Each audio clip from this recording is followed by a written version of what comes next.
Hi hello నమస్తే welcome to స్పీ news. తెలంగాణలో 2 లక్షల రైతు రుణమాఫీ ప్రక్రియను ఈ నెలలో పూర్తి చేయనున్నట్లు మంత్రి పొన్నం ప్రభాకర్ స్పష్టం చేశారు. ఇప్పటికే 1.5 లక్షల వరకు రుణాలు మాఫీ చేశామని, టెక్నికల్ సమస్యలతో పెండింగ్లో ఉన్న వాటిని కూడా పూర్తి చేస్తామన్నారు. బస్సు సౌకర్యం లేని గ్రామాలకు సర్వీసులు ప్రారంభిస్తామని, హైదరాబాద్లో మొత్తం ఎలక్ట్రిక్ బస్సులు నడిపేలా చర్యలు చేపడతామని చెప్పారు. బంగ్లాదేశ్ సంక్షోభం ప్రధానిగా రాజీనామా అనంతరం షేక్ హసీనా భారత్ వచ్చిన నేపథ్యంలో ప్రధాని మోదీ కీలక భేటీ నిర్వహించారు. భద్రతా వ్యవహారాల కేబినెట్ కమిటీ సభ్యులైన అమిత్ షా, రాజ్నాథ్, నిర్మలా సీతారామన్తో ఆయన సమావేశమయ్యారు. బంగ్లాలో తాజా పరిస్థితులు, దేశంలో ముందస్తుగా చేపట్టాల్సిన చర్యలపై చర్చించారు. కాగా యూపీలోని హిండర్ ఎయిర్ బేస్లోని ఓ ఇంట్లో ప్రస్తుతం హసీనా తలదాచుకున్నారు. ప్రభుత్వం ప్రారంభించిన అభివృద్ధి ప్రాజెక్టులను విధ్వంసం చేయాలన్న ఆలోచన తమకు లేదని ఏపీ సీఎం చంద్రబాబు స్పష్టం చేశారు. గతంలో టీడీపీ సర్కార్ పీపీపీ విధానంలో పోర్టులను పూర్తి చేయాలనుకుంది. వైసీపీ సర్కార్ వాటిని ఈపీసీ విధానానికి మార్చింది. ఆ నిబంధనలు మారిస్తే ప్రాజెక్టులు నిలిచిపోయే ప్రమాదం ఉంది. అందువల్ల యథావిధిగా కొనసాగిస్తామని తెలిపారు. తెలంగాణ ప్రభుత్వ పాఠశాలలు, కళాశాలల టీచర్లు, లెక్చరర్ల బదిలీల కోసం ప్రభుత్వం ప్రత్యేక కమిటీని నియమించనుంది. ట్రాన్స్ఫర్ల వినతులను ఈ కమిటీ పరిశీలించే నిర్ణయం తీసుకుంటుంది. పైరవీలకు తావు లేకుండా నేరుగా లేదా ఆన్లైన్ ద్వారా ప్రత్యేక వెబ్ పోర్టల్లో దరఖాస్తు చేసుకోవాల్సి ఉంటుంది. వీటిపై కమిటీ తీసుకునే నిర్ణయాలకు అనుగుణంగా బదిలీలు, ఆన్ డ్యూటీ, డిప్యుటేషన్లపై ఆయా శాఖల ఉన్నతాధికారులు చర్యలు తీసుకుంటారు. తెలంగాణ రాష్ట్రంలో భూముల మార్కెట్ ధరల పెంపు సెప్టెంబర్లో ఉండొచ్చునని రిజిస్ట్రేషన్ శాఖ వర్గాలు తెలిపాయి. ఎంత మేర ధరలు పెంచవచ్చనే దానిపై రిజిస్ట్రేషన్ల శాఖ కసరత్తు చేస్తుంది. అనంతరం ప్రభుత్వానికి నివేదిక ఇవ్వనుంది. ఆ తర్వాత రెవెన్యూ మంత్రి సమీక్షించి తుది నిర్ణయం తీసుకుంటారు. ధరల పెంపు ప్రతిపాదనను సంబంధిత వెబ్సైట్లో ఉంచి ప్రజాభిప్రాయం సేకరిస్తారు. ఈ ప్రక్రియకు మరో 30 రోజులు పట్టే ఛాన్స్ ఉంది.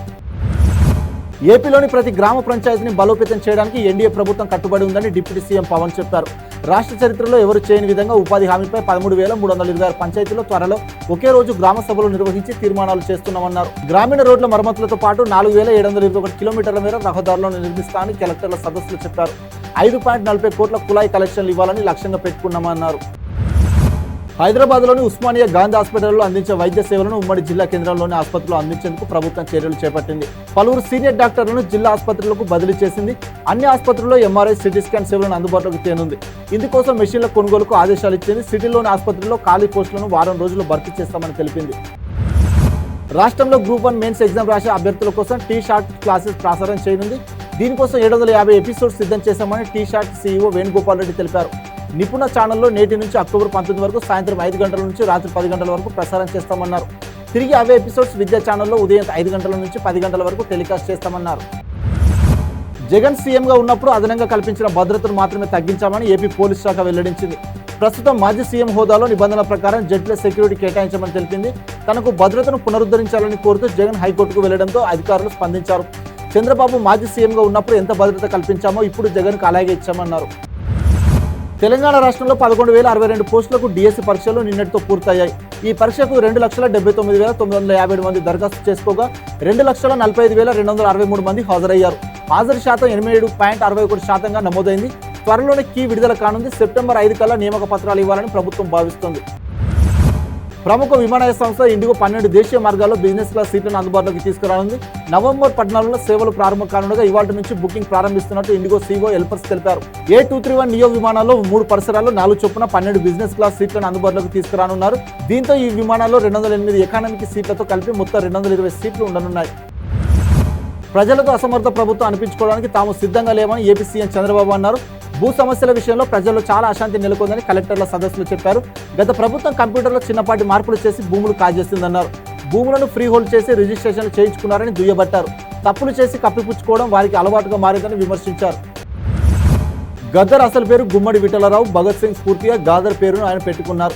గాదర్ అంటే విప్లవం అని అర్థం. కాలక్రమేణా అది గద్దర్గా మారింది. 1969లో తెలంగాణ ఉద్యమంలో ఆయన చురుగ్గా పాల్గొన్నారు.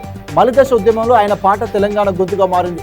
బానిసలారా లెండిరా, ఈ బాంచిన బతుకులు వద్దురా అంటూ ఆలోచింపజేశారు. ఆయన ఇప్పుడు సజీవంగా లేకుండా పాట రూపంలో ఎప్పటికీ జీవించే ఉంటారు. ఇవాళ ఆయన వర్ధంతి. యుఎస్ పర్యటనలో ఉన్న తెలంగాణ సీఎం రేవంత్ సమక్షంలో వీహబ్ ప్రతినిధులు WK హోల్డింగ్లతో రాష్ట్రాలతో పెట్టుబడులకు ఒప్పందం చేసుకున్నారు. $5 మిలియన్ల పెట్టుబడికి ఆ సంస్థ అంగీకారం తెలిపింది. వీహబ్ అనేది రాష్ట్రంలో మహిళా పారిశ్రామికవేత్తల స్టార్టప్ కంపెనీలను ప్రోత్సహిస్తూ అన్ని రకాల సహాయ సహకారాలు అందిస్తుంది. కాగా అంతకుముందుకు న్యూయార్క్ స్టాక్ ఎక్స్చేంజ్ను సీఎం సందర్శించారు. ప్రభుత్వ పాఠశాలల్లో టీచర్ల కొరత లేకుండా చూడాలని ఆంధ్రప్రదేశ్ సీఎం చంద్రబాబు ఆదేశించారు. పోస్టులు ఖాళీగా ఉన్న చోట చదువు నాణ్యత దెబ్బతినకుండా విద్యా వాలంటీర్లను నియమించుకోవాలని సూచించారు. రాష్ట్రంలోని ప్రతి విద్యార్థి ఏదో ఒక స్కూల్లో ఉండేలా చూడాలని, ఆ తర్వాత వారిని ప్రభుత్వ బడిలోకి తీసుకురావడంపై ఆలోచించవచ్చని తెలిపారు. పిల్లలపై ఒత్తిడి లేకుండా విజ్ఞాన విహారయాత్రలు, క్రీడలు నిర్వహించాలన్నారు. తెలంగాణ రుణమాఫీ జరగడంతో రెన్యువల్ కోసం రైతులు బ్యాంకులకు క్యూ కడుతున్నారు. తాకిడి పెరగడంతో హన్మకొండ జిల్లా పరకాలలో బ్యాంక్ అధికారులు టోకెన్ల సిస్టంలు అమలు చేస్తున్నారు. దీంతో పలువురు రైతులు మొన్న రాత్రి బ్యాంక్ వద్ద నిద్రపోయి నిన్న ఉదయాన్నే ముందుగా లైన్లో నిలబడ్డారు. ఈ నెల 15 వరకే లోన్ల రెన్యువల్ వర్తిస్తుందని అపోహతో రైతులు భారీగా వస్తున్నారని, దీనికి ఎలాంటి గడువు లేదని అధికారులు స్పష్టం చేశారు. ప్రభుత్వ ఆసుపత్రుల్లో ప్రజారోగ్యానికి పెద్దపీట వేయాలని సీఎం చంద్రబాబు అధికారులకు సూచించారు. కలెక్టర్లతో సదస్సులో ఆసుపత్రుల పనితీరుపై పలు సూచనలు చేశారు. రాబోయే రోజుల్లో ప్రైవేట్ ఆసుపత్రులతో సర్కారు హాస్పిటల్స్ పోటీ పడేలా పనిచేయాలన్నారు. ప్రైవేటుకు ధీటుగా సామాన్యుడికి మెరుగైన వైద్యం అందుబాటులోకి రావాలన్నారు. ఖర్చు చేసిన ప్రతి రూపాయికి తగిన వైద్యం అందాలని సీఎం ఆకాంక్షించారు. రాబోయే 5 ఏళ్లలో 18,000 కోట్లతో 100 ఎగుమతి ఆధారిత హార్టికల్చర్ క్లస్టర్ను నెలకొల్పుతామని కేంద్ర వ్యవసాయ మంత్రి శివరాజ్ చౌహాన్ ప్రకటించారు. అలాగే వంట నూనె దిగుమతులు తగ్గించేందుకు ఆయిల్ సీడ్ మిషన్ 6,800 కోట్లను కేటాయిస్తామని రాజ్యసభలో తెలిపారు. వీటితో రైతుల ఆదాయం పెరుగుతుందన్నారు. కాగా కాంగ్రెస్ పాలిత రాష్ట్రాల్లో రైతులపై కాల్పులు జరిపిన ఘటనలు ఉన్నాయని, అది రైతు వ్యతిరేకని విమర్శించారు. ఓలా కంపెనీకి జిల్లా వినియోగదారుల కోర్టు భారీ జరిమానా విధించింది. సదర్ కంపెనీకి చెందిన స్కూటర్ను జహీరాబాద్ చెందిన మధ్య డేవిడ్ జూలై 3న 2023న కొనుగోలు చేశారు.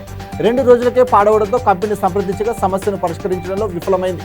దీంతో అతను సంగారెడ్డి జిల్లా వినియోగదారుల కోర్టును ఆశ్రయించాడు.